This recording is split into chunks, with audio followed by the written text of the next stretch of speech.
Merhaba değerli Haker Tanıtım izleyicileri, ben Mert Gündüz. Bugün de sizlerle birlikte esnaflarımızın tanıtımına devam ediyoruz. Bugün hem anlaşmamızın olduğu hem de sponsorumuz olan Paşazade Tekstil'deyiz. Bildiğiniz gibi spikerimiz Cihan Gündüz'ün giydiği yerli kıyafetleri Ramazan Bey yapıyor. Ramazan Bey de ellerinden üretiliyor. Bugün de kendisiyle kendi bu aslında sanatını, icraatını anlatacak. Ne zaman başladı, nasıl oldu, süreç nasıl gelişiyor, aslında biraz onu değineceğiz. Tabii öncelikle kendisine halini hatırını sormakla başlayalım. Ramazan abi, öncelikle nasılsın? Sağ olun, teşekkür ederim. Siz nasılsınız? Biz de iyiyiz efendim, teşekkür ederiz. Ramazan abi, ne zamandan beridir bu işe başladın? Ciğa'yı programları hazırladınız yani artık. Onda yöresel kıyafetleri buradan çıkıyor. Şimdi abi süreç nasıl oldu? Ne zamandan itibaren bu işi yapıyorsun? Ne zaman başladın bu mesleğe? Evet, teşekkür ederim ilk önce size.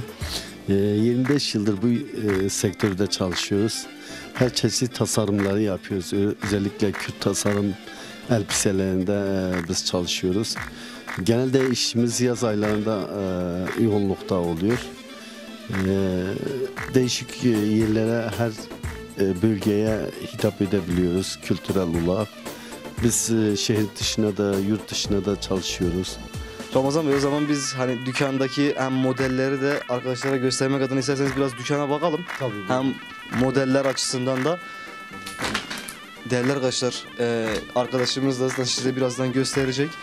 Ramazan Bey, peki o zaman hani çok güzel modeller, tabii bunların hani siz daha iyi bilirsiniz. Bu modellerin tasarımı nedir? Nasıl oluyor? Nasıl yapıldı? Biraz bu detayları sizden öğrenelim. Bunlar soran modeldir, cepsiz modellerdir. Bunların da kumaşları değişik fiyatları var. Bunlar da en eski modellerimizdir. Bunlar el yapımı kumaşlardır. Bunların fiyatları da bayağı yüksek bir fiyattır. Çok tarihi bir elbisedir. Tabii şimdi hem tarihinden ötürü hem de yani arkadaşlar, tabii yani kullanılan malzeme kalitesi biz şu an tabii ki de hani görüyoruz. Gerçekten kaliteli bir kumaşı var. Tabii abine dediği gibi bunlar eski tarihi şeyler olduğu için yani kıymetlidir. Bu sebepten ötürü de hani bir bakımdan fiyatları değerlidir. Şunlar da yelek modellerimizdir. Değişik yelek modellerimiz var.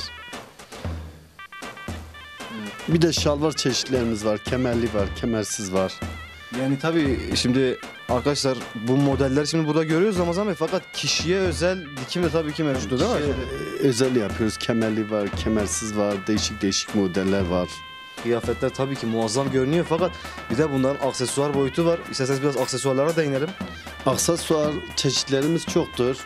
Bir el yapımı şallarımız var.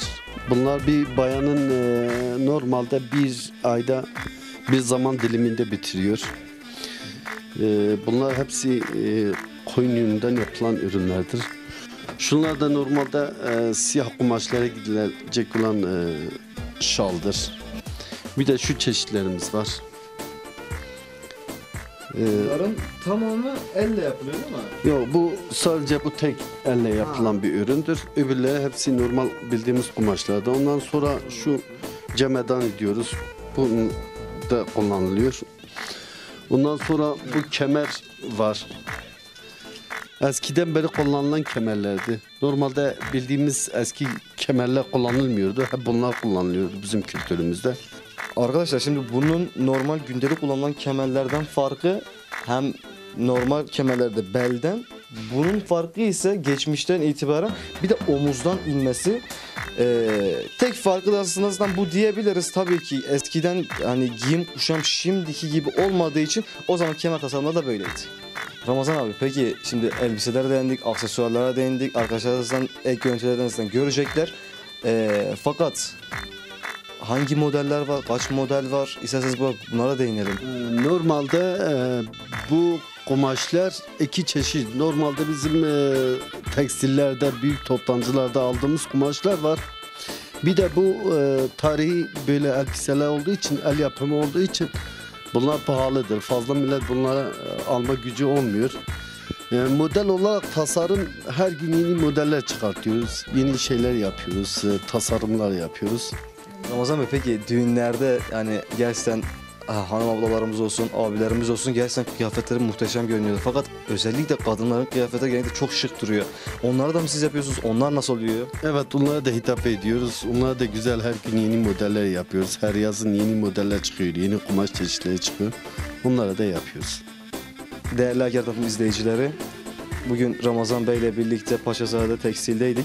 Bugün açıkçası hem bir kültürümüzün bir parçası olan, değerlerimizin bir parçası olan yöresel kıyafetlere değindik. Tabii ki de zaten bildiğiniz üzere değerli spikerimizin de yöresel kıyafetlerini programlarda giydiği yöresel kıyafetleri de Ramazan Bey yapıyor. Bugün de biz buradaydık, geldik, gördük, denedik. İstiyoruz ki bu geleneğimizi, göreneğimizi daima yaşatalım. Siz de buraya bekliyoruz. Bir dahaki videoya da sağlıcakla kalın efendim. Hoşça kalın.